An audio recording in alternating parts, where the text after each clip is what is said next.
ఈ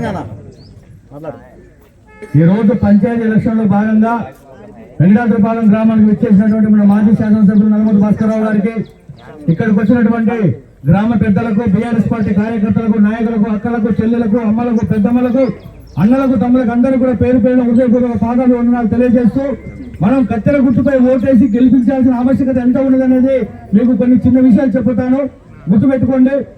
భాస్కరరావు గారు మిర్యాలు కూడా శాసనసభ్యులు కాక ముందుకు మిర్యాలు కూడా ముఖ చిత్రం ఎట్లా ఉన్నది, మన శాసనసభ్యులుగా మిర్యాలు కూడా భాస్కరరావు గారు ఎన్నికైన తర్వాత మిర్యాలు కూడా ముఖ చిత్రాన్ని చూసినట్లయితే ఎక్కడ పడ్డ సీసీ రోడ్లు, ఎక్కడున్న డ్రైనేజ్ వ్యవస్థ లేకుండా ప్రతి చోట అభివృద్ధి చెందిందంటే కేవలం మన భాస్కరరావు గారి వల్ల సాధ్యమైనది.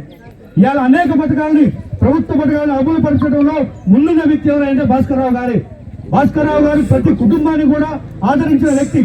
అలాంటి వ్యక్తి కనుసన్నలో నడుస్తున్న మనం కూడా ఎంతో అదృష్టవంతులం. ఇవాళ ఆకుమర్తి నాగమణి కత్తెర గుర్తుపై ఓటేసి అఖండ విజయం ఇచ్చినట్లయితే మనకు అండగా భాస్కరరావు గారు ఉంటారు, మనకు ఆకుమర్తి వెంకన్న ఉన్నాడు, నాగమణి గారు అందుబాటులో ఉన్నారు.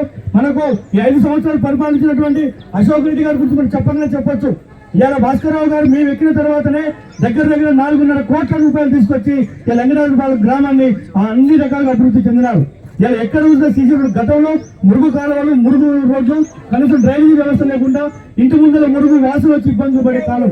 కానీ ఇవాళ ప్రతి బజార్కు సీసీ రోడ్లు, ఎలక్ట్రిసిటీ వ్యవస్థ, మంచినీటి సౌకర్యం ఇచ్చినంత మాదే ఉందని చెప్పకనే చెప్తున్నాను. దయచేసి మీరు గుర్తుపెట్టుకోండి, పని చేసే నాయకుడు ఎవరు, మాటలు చెప్పే నాయకుడు అన్నది మీరు మనస్ఫూర్తిగా చెప్పుకోండి. ఇవాళ కేసీఆర్ గారు మిషన్ భగీరథ పథకం కింద వాటర్ ట్యాంకులు తీసుకొచ్చారు, అనేక పథకాలు తీసుకొచ్చారు. గతంలో ఎవరైనా శవం చచ్చిపోతే పేపర్లకు ఎక్కేది మా బజార్ నుంచి రావద్దు, మా ఊరి నుంచి రావద్దు అనేది. అలాంటివి దృష్టిలో పెట్టుకొని ప్రతి ఊరికి స్పెషల్ వాటిగా, ప్రతి ఊరికి డంపింగ్ యార్డు, ప్రతి ఊరికి అన్ని రకాల సౌకర్యాలు ఇచ్చిన ఘనత ఇవాళ మన భాస్కరరావు గారికి, తెలంగాణ రాష్ట్ర గవర్నమెంట్ కి చెందింది. ఏదో మాయమాటలు చెప్పి 6 పథకాలు అమలు చేయలేని ప్రభుత్వం ఇది. నిన్న ఇక్కడ శాసనసభ్యులు వచ్చారు, ఏం మాట్లాడాడు?